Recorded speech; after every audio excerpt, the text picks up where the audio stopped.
And Aisha radiallahu anha narrates in the famous hadith of Sahih Muslim, Aisha narrates that when the last 10 nights came, the Prophet sallallahu alaihi wasallam شَدَّ مِئْزَرَهُ وَأَحْيَا لَيْلَتَهُ وَأَيْقَظَ أَهْلَهُ. She said 3 things. Number 1, شَدَّ مِئْزَرَهُ. He would tighten his belt.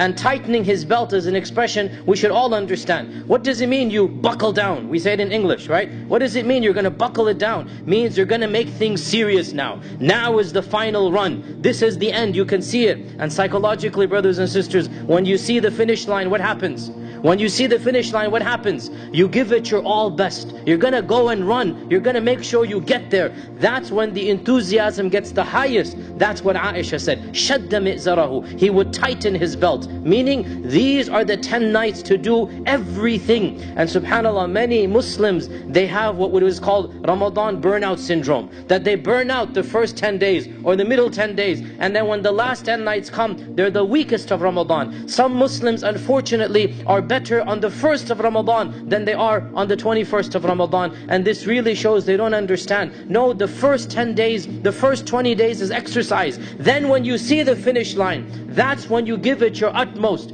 And the good news, my dear brothers and sisters, that those amongst us who were not that energetic the first 20 days, now is the time we can really show our true colors. Now we can demonstrate to Allah subhanahu wa ta'ala that inshaAllah we have righteousness in us. Because in the end of the day, what really matters is getting to that end of the line. What really matters, and even when you see recaps of the races and whatnot, what part do they show? They only show the last bit. The very last bit when the runners come there. We're in that. We're just beginning those 10 nights, right? So شَدَّ مِئْزَرَهُ, number 1. He tightened his belt. Number 2, أَحْيَا لَيْلَتَهُ. He would stay awake the entire night.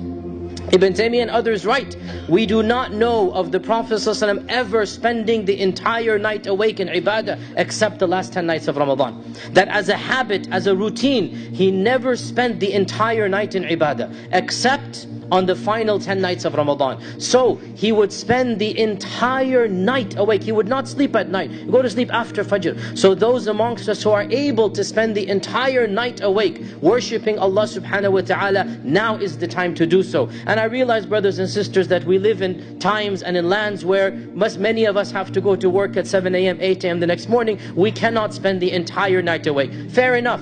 For those who can take off, alhamdulillah. And by the way, my young brothers and sisters, and by young I mean everybody that's college and below, Allah has blessed you that Ramadan is falling in the summer months. Allah has blessed you that you don't have school right now. And take advantage therefore of this, because 3 years from now, 4 years from now, Ramadan will be coming during your final exam times.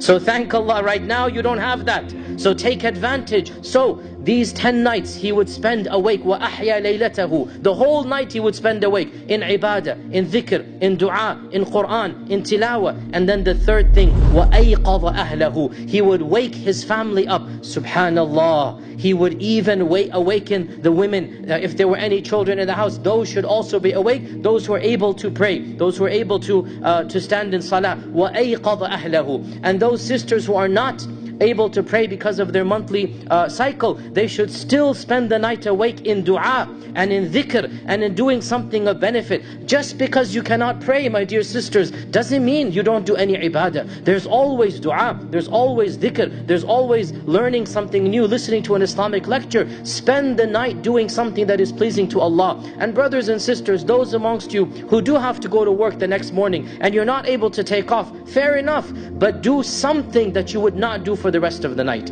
Spend half an hour, 1 hour, 2 hours. Take advantage of an afternoon nap. When you come home, go to sleep for an hour or two before iftar, so that you can then spend the night awake as much as possible. لا يكلف الله نفسا إلا وسعها. You can't spend the whole night awake. Spend 1/3 of it, 1/2 of it, 1/5 of it. Spend something awake. And those who can spend the night awake, then alhamdulillah, this is the time to do it. So 3 things Aisha said. That he would tighten his belt, and he would spend the night awake, and he would awaken the family. So not just the man of the house, the whole family should be in the worship of Allah subhanahu wa ta'ala. This is quality family time.